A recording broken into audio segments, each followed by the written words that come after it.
Hello all dear light being, मेरा नाम शीतल है और मैं अपने अच्युतम मनी मनी चैनल में ट्रू सेल्फ में ट्रांसफॉर्मेशन से रिलेटेड एनर्जी अपडेट नॉलेज मंत्र से बहुत कुछ लेके आती हूँ। आज बात करेंगे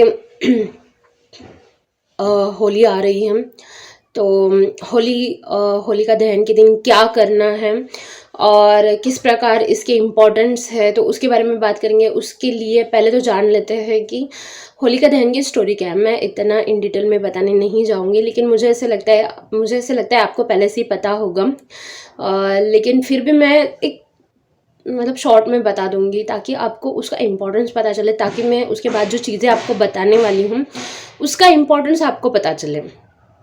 ओके, तो हम सभी को पता है कि जो असुर हिरण्यकश्यप थे, तो उनको अपने ताकत के कारण या जो भी उनको जो शक्ति प्राप्त हुई थी, सिद्धि प्राप्त हुई थी, उसके कारण वो अहंकार में चले गए थे और वो खुद को ही भगवान मानने लगे थे।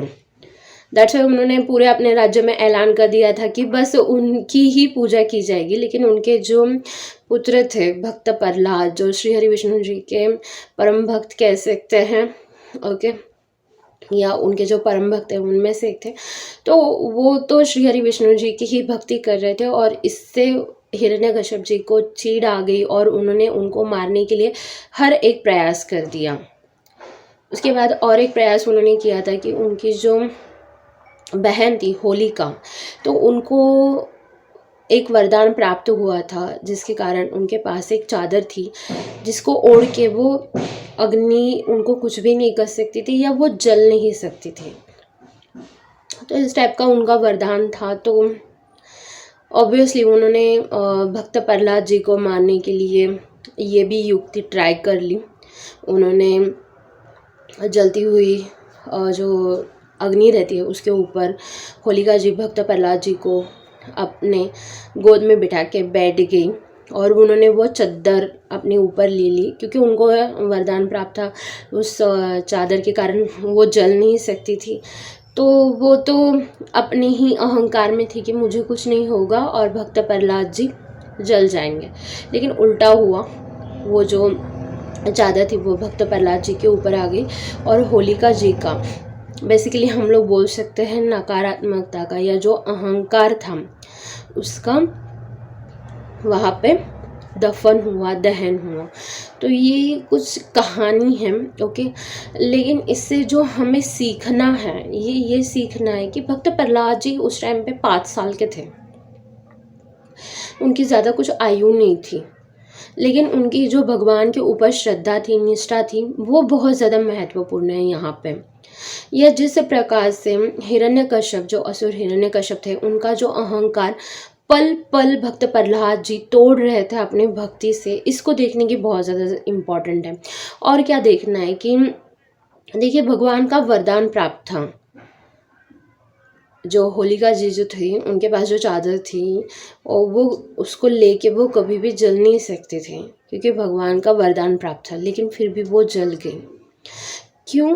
क्योंकि आपके पास कितनी भी सिद्धियाँ आ जाए, कितनी भी शक्ति आ जाए, इस दुनिया का जो भी आप पालो, लेकिन अगर आपके मन में मैल है, अहंकार है, नकारात्मकता है, तो आपकी उन्नति प्रगति कभी भी नहीं हो सकती। ये बात ध्यान में रख लीजिए। तो जो भी डिवाइन मैस्कुलिन, डिवाइन फेमिनाइन मेरे इस चैनल के इस वीडियो को देख रहे हैं, मैं उनको बताना चाहूँगी कि हमारे लिए ये दिन बहुत ज़्यादा इम्पॉर्टेंट है। किस लिए? मन की नकारात्मकता को रिलीज़ करने के लिए। जो भी है, चाहे वो क्रेविंग हो सकता है, किसी प्रकार के आपकी ज़िंदगी में ऑब्स्टेकल हो सकते हैं, आपका कोई हेल्थ इशू हो सकता है, रिलेशनशिप का कोई इशू हो सकता है, आपके सेल्फ लव में जो भी चीज़ें बाधाएं आ रही हैं या जो भी आपकी परेशानी है, इसको आप इस दिन रिलीज़ कर दीजिए। कैसे रिलीज़ करेंगे? देखिए, मैं ज़्यादा कर्म कांड में नहीं जाती। मुझे ऐसी चीज़ें बताना या मुझे इतना अच्छा नहीं लगता, क्योंकि मुझे ऐसा लगता है भाव बहुत ज़्यादा इम्पॉर्टेंट है। इसलिए मैं जो फॉलो करती हूँ या जिससे मुझे लगता है कि बेनिफिट मिलता है, तो उसके हिसाब से मुझे लगता है प्रेयर कीजिए, होलिका जी से प्रेयर कीजिए कि आपके अंदर जो भी नकारात्मकता है वो आप में हमेशा हमेशा के लिए अर्पित हो जाए और आप इससे मुक्त हो जाओ। या दूसरी चीज़, आप रिलीजिंग के लिए कोई भी टेक्निक यूज़ करते हो, बहुत सारी टेक्निक है रिलीजिंग के लिए।